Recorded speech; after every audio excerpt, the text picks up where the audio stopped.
కానీ తర్వాత జెండర్ కానీ ఏ డిఫరెన్స్ ఉండదు. ఎప్పుడైనా చేయొచ్చు. ఈ సేవ అనేటువంటిది తరతరాల నుంచి చేస్తూనే వస్తున్నారు. అవునా? మనం చక్కగా చెప్పారు మన రామకృష్ణ గారు. అవునా, చాలా మంచిగా చెప్పారు.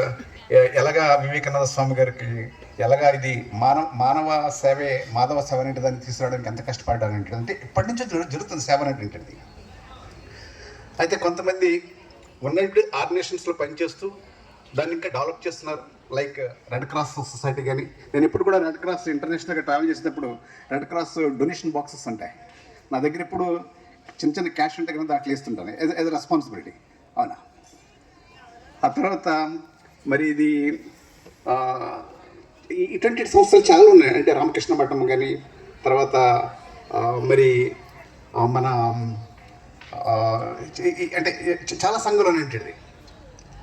కానీ పాడి ఇండియా పెట్టడం అనేటిది అది దానికి ఒక ఉద్దేశం ఉంది అన్నమాట దానికి. ఎందుకంటే ప్రతి ఎన్జిఓ కూడాను, సేవా సంస్థ కూడాను వాళ్ళకి కొన్ని ఆబ్జెక్టివ్స్ ఉంటాయి. అయితే పాడి ఇండియాకి వచ్చేటప్పటికి ఆ ఆబ్జెక్టివ్స్ని నేను జీతంలోంచి ఏదైతే వచ్చానో దాన్ని కాస్తంత pay back to the society అనే సిద్ధాంతంలోంచి మనం ఏం చేయగలుగుతాము మన నైబర్హుడ్కి.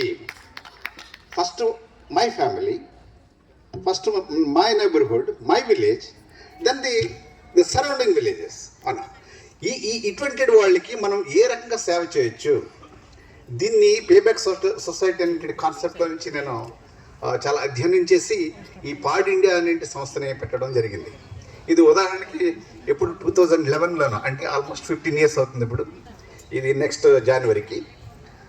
అప్పుడు ఒక కపుల్ ఆఫ్ ఫ్రెండ్స్, మా చైల్డ్హుడ్ ఫ్రెండ్స్ అందరూ మాట్లాడుకొని మనం ఏం చేస్తే బాగుంటుంది అనేది అనుకుంటే కనుక అప్పుడు ఒక చిన్న సంస్థ కింద పెట్టి, అప్పుడు మన పిల్లలకి ఎవరైతే కనుక మన స్కూల్ నుంచి వచ్చామో, ఏదైతే కనుక హాస్టల్లో మనం చదువుకుని వచ్చామో వాళ్ళకి మనం సపోర్ట్ చేస్తే కనుక అట్లీస్ట్ మనం ఎంత కొంత చేస్తున్నాడు అవుతామని అనుకున్నాం. దాని నుంచి మనం సంస్థ పెట్టడం జరిగింది.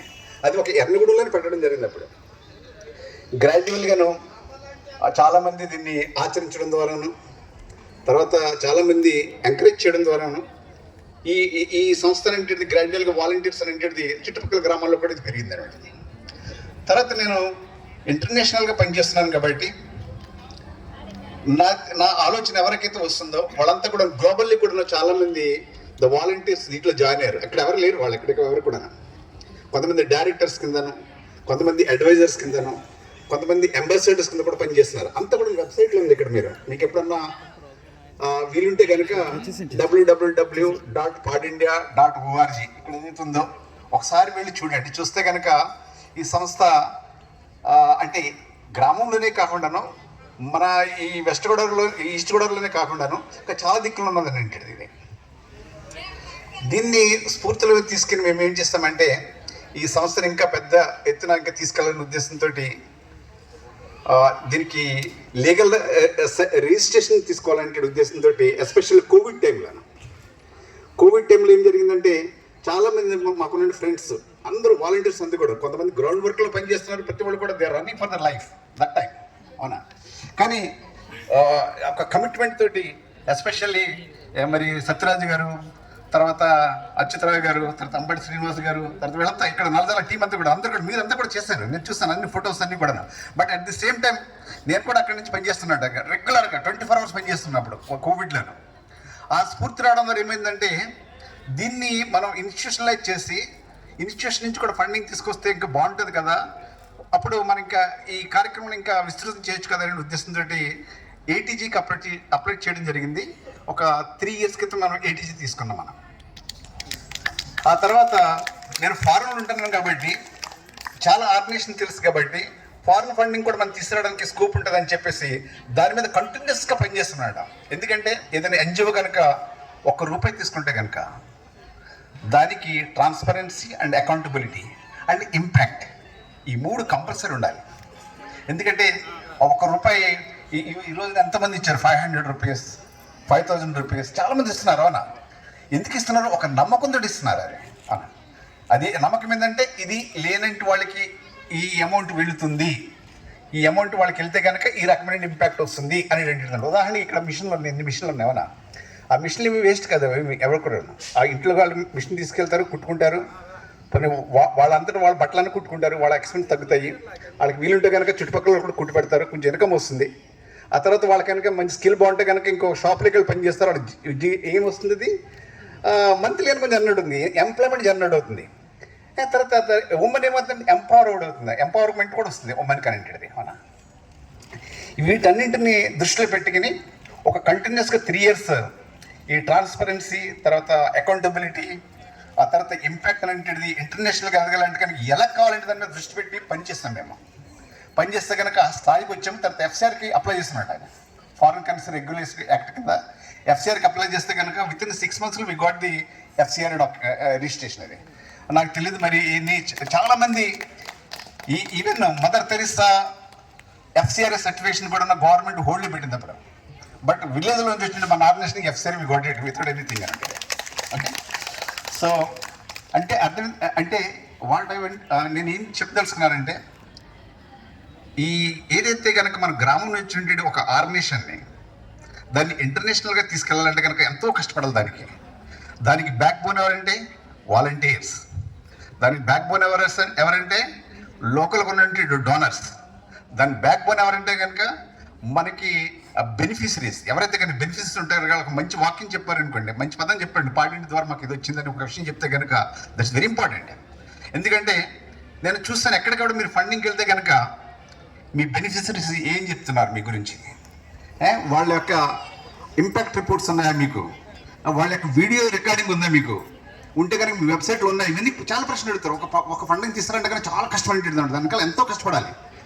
ఇవన్నీ చూపించడానికి ఇదే కారణం. ఇదే ఇక్కడ ఉన్నటువంటి ఇక్కడ ఇచ్చినటువంటి ఒక మంచి వర్డ్స్, తర్వాత ఇక్కడ ఉన్నటువంటి ఏదైతే వాతావరణం ఇక్కడ ఉన్నదో దీన్నే మనం కనుక ఒక ప్రాపర్గా డాక్యుమెంటేషన్ చేసి ఇంకా ఆబ్జెక్ట్స్ని పెట్టుకుని మనం ఇంకా ప్రపోజల్కి వెళ్ళాలంటేది ఇంటర్నేషనల్గా కూడా దీన్ని ఇంకా బాగా డెవలప్ చేయాలంటేది ఏదో ఒక రోజు వస్తుందని నాకు డ్రీమ్ ఉంది. ఇది ఈ డ్రీమ్ ఏంటంటే మన అంబటి గారు లేకపోతే మన కార్మంజ్ గణేష్ గారు ఎవరో ఒకళ్ళు అనమాట యునైటెడ్ నేషన్కి వెళ్ళి ఆ అసెంబ్లీలోనూ పాడిండి గురించి గ్రామంలో ఇండియాలో గ్రామాల్లోని ఎలా పరిస్థితి ఉన్నది, మేము ఎలా సపోర్ట్ చేస్తున్నాము, మరి వీటికి ఇంకా సపోర్ట్ చేయడానికి కూడా ఇంటర్నేషనల్ ఆర్గనైజేషన్ కూడా ఏం కావాలంటే దాన్ని కూడా ఈ వాయిస్ అనేటువంటిది ఒకసారి యునైటెడ్ నేషనల్ కూడా ఆ ప్లాట్ఫామ్ మీద దాన్ని ఇప్పించాలంటేది అది నా ధ్యేయం అనమాట. అంటే this is what actually my ambition. అది దాని ద్వారా ఏంటంటే కొంతమంది కొన్ని మంచి అవార్డ్స్ కూడా ఎవరైతే కానీ కష్టపడి పనిచేస్తున్నారో వాళ్ళంతా అవార్డ్స్ వచ్చేటట్టుగాను, ఈవెన్ వైకంఠి పద్మభూషణ్ తర్వాత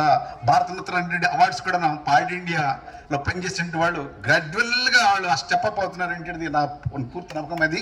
అవునా, సో మీరంతా కూడా యూర్ ఆల్ డిజర్వ్డ్ యాక్చువల్లీ. అవునా, యూర్ ఆల్ డిజర్వ్డ్. అవునా, ఎందుకంటే money is ever money, you are doing the service, you're not doing anything. అవునా, తర్వాత యూఆర్ డూయింగ్ దిస్ ఏదైతే కనుక ప్రభుత్వం కానీ లేకపోతే ఇంకో కొంతమంది కానీ చేయలేకపోతున్నారు, అంటే రికగ్నైజేషన్ చేయలేకపోతున్నారు, దాన్ని మీరు గుర్తించి చేస్తున్నారు దాన్ని. అవునా, సో యూఆర్ డిజర్వ్డ్ యాక్చువల్లీ. అవునా, ఇప్పుడు మన ప్రైమ్ మినిస్టర్ ఆఫ్ ఇండియా కూడా ఏంటంటే he is connecting to the rural ప్లేస్లో కనెక్ట్ అవుతుంటారు ఆయన. అవునా, ఎక్కడెక్కడో ఉంటుంటారు, కనెక్ట్ అవుతుంటారు.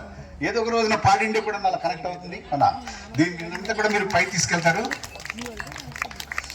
సో మరి ఇంకా అంటే చాలా టైం తక్కువ ఉన్నది కాబట్టి ఇంకా నేను ఎక్కువ మాట్లాడదలుచుకోలేదు. మీరు నా రిక్వెస్ట్ ఏంటంటే we have a Facebook and all ఇది సోషల్ ఛానల్స్ ఉన్నాయి. ఇది మనకి లింక్డ్ఇన్ ఉంది, తర్వాత యూట్యూబ్ ఉంది, తర్వాత ఫేస్బుక్ ఉంది, తర్వాత ఇన్స్టాగ్రామ్ ఉంది, తర్వాత వీ హ్యావ్ ది పింట్రెస్ట్ ఉంది, కరెక్ట్ అయిన వెబ్సైట్ ఉంది. వెబ్సైట్లో కూడా లాస్ట్ 10 years నుంచి కూడాను దాని యొక్క అకౌంట్స్ ఎలాగ వచ్చినాయి, డోనర్స్ ఎవరంటేది. ఒక విషయం మీతో ఇంకోటి చెప్తాను. We have one fantastic the instrument మేము ఇక్కడ వెబ్సైట్లో మేము ఇంప్లిమెంట్ చేయడం జరిగింది. అదేంటంటే డోనర్స్ని ఎవరైతే కనుక డొనేషన్ ఇచ్చారో మీ అందరి పేర్లు వస్తుంది దాంట్లో వెబ్సైట్లను. 2025 వచ్చిన వాళ్ళు అందరి పేర్లు కూడా ఉన్నాయి, స్టార్టింగ్ నుంచి కూడా 15 years నుంచి కూడా. దానికి ఎలాగంటే ఎవరైతే కనుక 100 rupees అండ్ 365 rupees ఇస్తారో వాళ్ళని ద చేంజ్ మేకర్స్ అనే టైటిల్లో వస్తుంది అన్నట్టు. అది మీకు వెబ్సైట్లో కూడా ఎప్పుడైనా కనుక డొనేట్ చేస్తే కనుక వెబ్సైట్లో కూడా ఏంటంటే even 1 rupee it can be accepted. ఇది that is how we design అనమాట. ఒకవేళ కనుక మీరు 365 rupees ఇస్తే కనుక ద పవర్ ఆఫ్ అనేటువంటి సర్టిఫికేట్ మీకు వస్తుంది వెబ్సైట్ నుంచి. అదే కనుక 10,000 rupees ఇస్తే కనుక the life time star member ఏంటిది వస్తుందంట. వీళ్ళందరి పేర్లు కూడా లిస్ట్ అంతా కూడా వెబ్సైట్లో పెట్టాం మేమంతా కూడాను. సో మీరు కూడా ఎవరైతే కూడా డోనర్స్ ఇస్తున్నారో తొందరలో మీ నేమ్స్, తర్వాత ఎవరైతే కనుక ఈ ఫోటోగ్రాఫ్స్ కూడా మీ పాస్పోర్ట్ ఫొటోస్ కూడా షేర్ చేస్తే కనుక అవన్నీ కూడా దాంట్లో వస్తున్నాయి వెబ్సైట్లో. ఓకేనా? ఇది ఈ రకంగా మేము ప్రతిదీ గ్రామంలో నుంచి లోకల్ కమ్యూనిటీస్ నుంచి సభ్యత్వం తీసుకుని ఇక్కడ బాగా డెవలప్ చేయాలంటేది. అదే రకంగా ఇంటర్నేషనల్గా నేషనల్ కూడా నువ్వు సిఎస్ఆర్ ఫండింగ్ తీసుకుని వచ్చి ఈ సర్టిఫికేట్ బేస్ చేసుకుని మరి ఇంకా దీన్ని ఇంకాను 10 మంది చేసేటప్పుడు ఇంకొక 100 మంది చేస్తే కనుక బాగుంటుంది అని అంటేది. అదే రకంగా ఒక వాలంటీర్స్ కూడా పెడతారు అంటేది మా నమ్మకం. అదే నమ్మకంతో మేము వెళ్తున్నాము. మరి ఈ రోజున వచ్చినట్టు ప్రతి ఒక్కరికి కూడా మీ అందరికీ కూడా నా హృదయపూర్వక ధన్యవాదాలు. నేను అనుకుంటుంటాను ఐఎమ్ నాట్ డిజర్వ్డ్ యాక్చువల్లీ, కానీ you all made me so happy. అవునా? So these are the few words I want to share with you. Thank you all.